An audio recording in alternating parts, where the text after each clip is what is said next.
Tron Ares, what a film. What is there to really say about this movie other than I think it is the worst of the three? And this time, I think the critics actually got the score right over the audience on Rotten Tomatoes.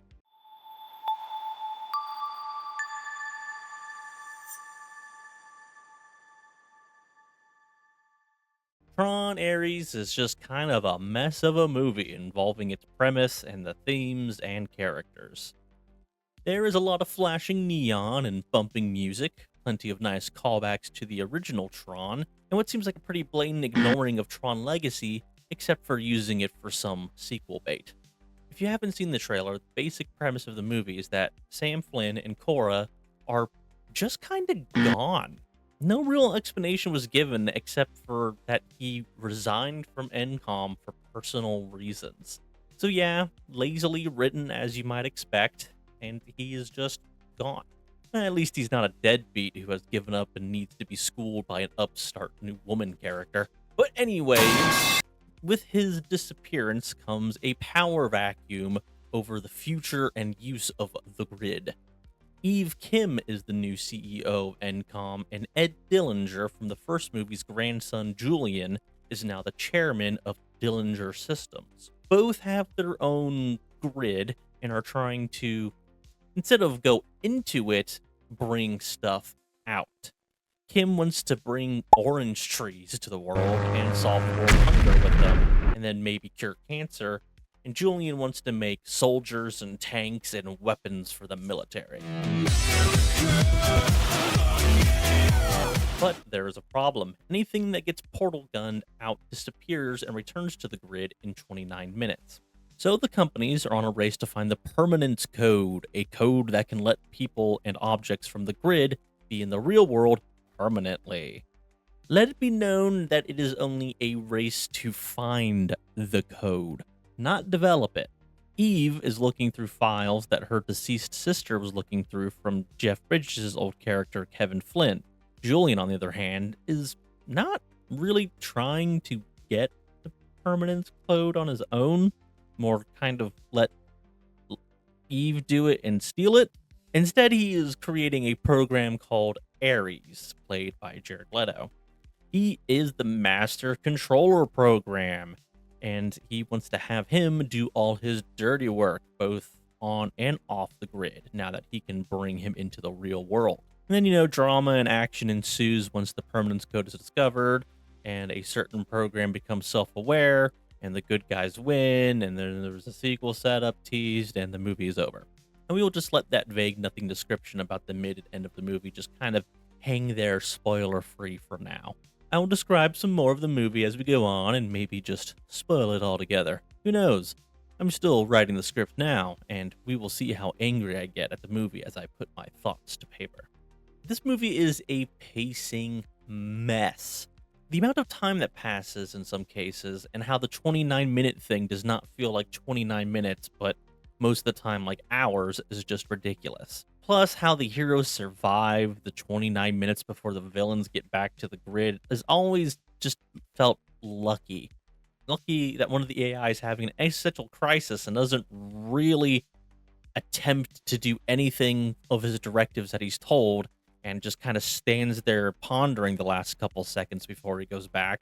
Or how a different program will be fascinated by sprinklers that magically turned on even though there's no fire or any other reason for the sprinklers turning on, because they think it's rain, and they make her really fascinated with the concept of rain because she had heard about it in the grid and wanted to see it, maybe? I don't know. It wasn't really set up very well, but apparently all programs are really into the rain or something, or at least two of them. But hey, there are only like 4 programs in the entire Bad Band's grid anyway, so I guess 50% is pretty high.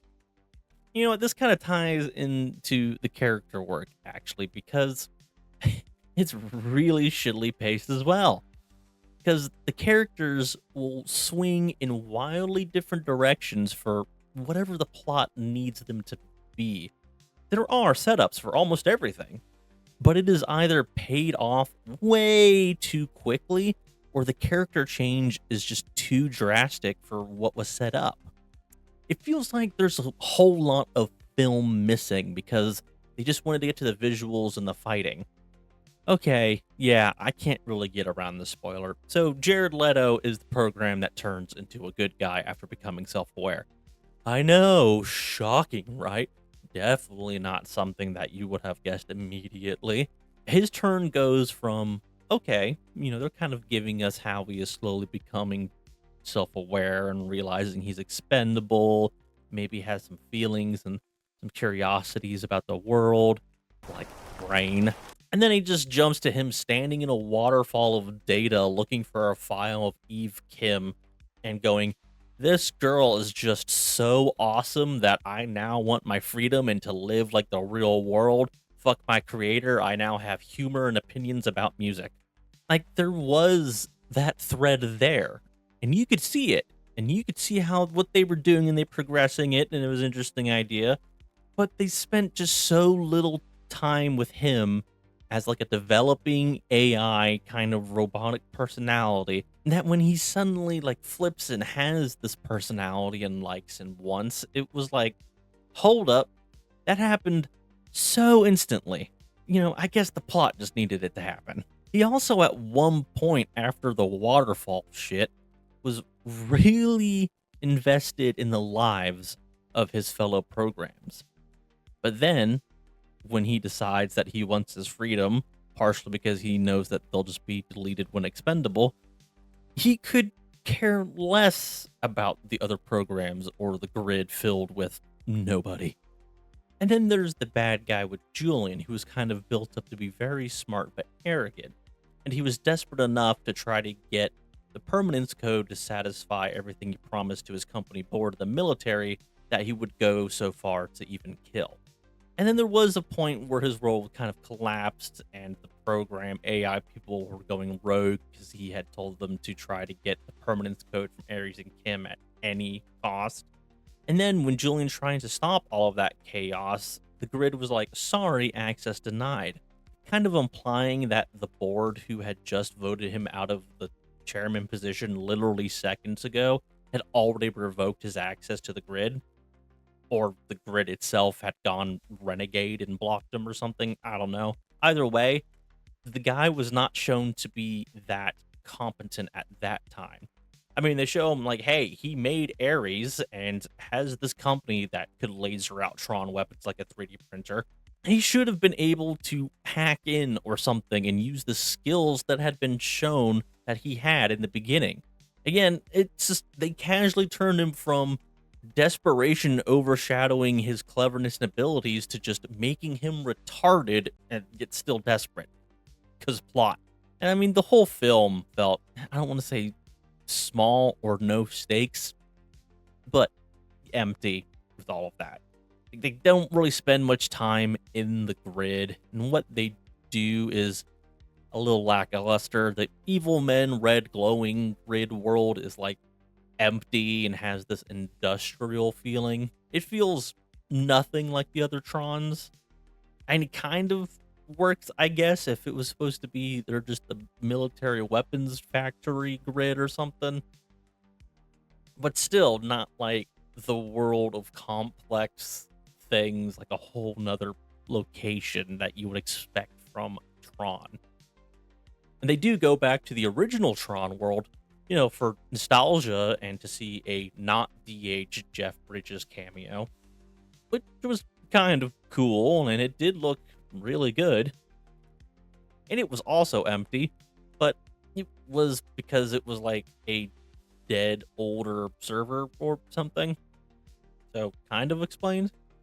And even though it does kind of matter because it's Tron world and the grid is supposed to be filled with all this stuff, it also kind of doesn't matter because they just spend most of the time in the real world.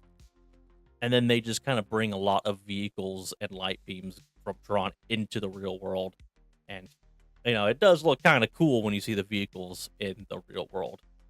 However, the sheer amount of damage that these vehicles seem to be doing in the real world just doesn't seem like quite enough.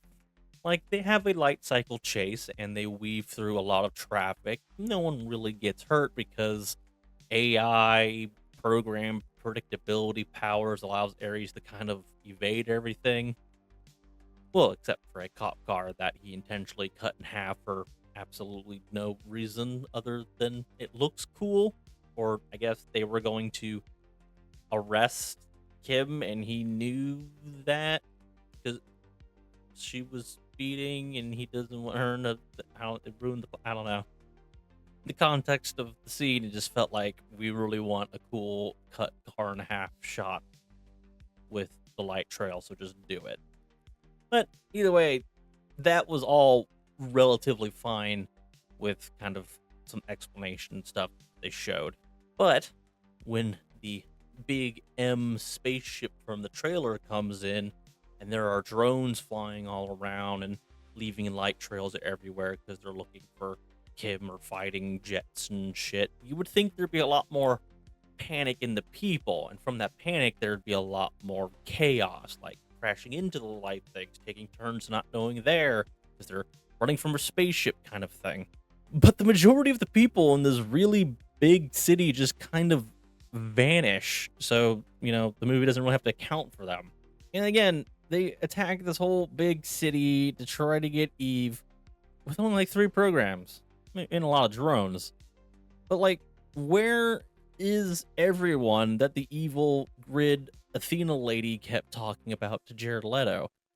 It was like, we must think about the safety of the grid. Hey, you know what? At least it looked good. Well, I mean, yeah, I thought a lot of the visuals looked good, but there was also a lot of bad CGI moments. Lots of rubber men and awkward movements, but overall, pretty acceptable. And I did like a decent amount of the action, especially some of the stuff with the jets in the real world. That was pretty cool. Although the durability of the Tron vehicles visually didn't seem to line up with how they were described. One of the earlier scenes where Julian is showing off to the military that he can laser up a tank from the grid in minutes, he said how it could plow through like any building. Then we see flying machines and spaceships later take pretty significant damage from buildings and real-world weapons, which they all look to be built from the same stuff as the tank.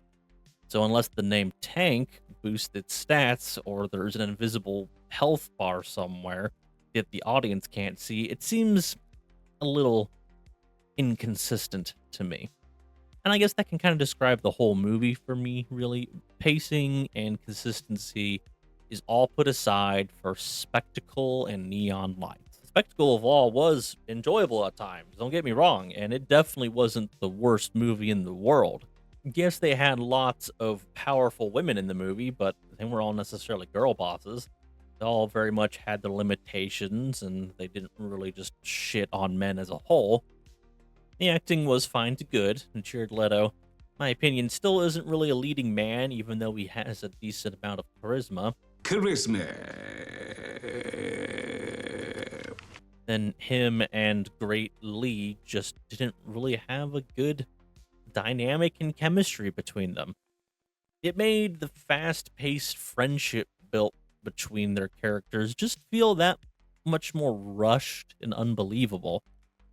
The humor was fine for me. There was nothing really that made me laugh out loud, but I did chuckle and smile a couple times. I did like when they did this whole cliche scene about, hey, we need a faster car. They stop at a gas station and there's conveniently what they need there. The convenient car wasn't like a, hey, look, the newest Aston Martin or convertible Corvette. Oh, and they're all next to a Dodge Hellcat. Oh, which one shall we use? Well, whichever one the company gave us the more money for, kind of thing. The car that was like a modded out Subaru with flames. So, wow, wildly convenient and cliche, it was a nice little change to the formula. Okay, before I close out this video, since this is a Tron movie, I should probably mention the soundtrack.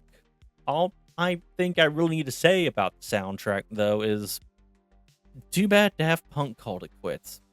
I mean, Nine Inch Nails did fine, It kind of sounded like them trying to do Daft Punk with their own kind of flair, but it just didn't really work for me as well as Daft Punk's did, and maybe that's because we weren't in the grid most of the time, so the visuals didn't really match the vibe. But overall, it was just fine for me. Although probably won't be listening to it on its own anytime soon. But I mean, it was a decent second choice to Daft Punk. And you know what? I think the sound, meh, and never gonna listen or watch it again is probably my overall takeaway from the movie. Not my overall criticism, but my overall takeaway. I don't feel regret for watching it, but there was nothing there that really warrants a rewatch. It's a movie that happened, and that's probably how it'll go down in history. But hey, there is not much else really being showed right now. So, if it's a rainy day, but you don't want to be home, then maybe go check out Tron Ares for yourself.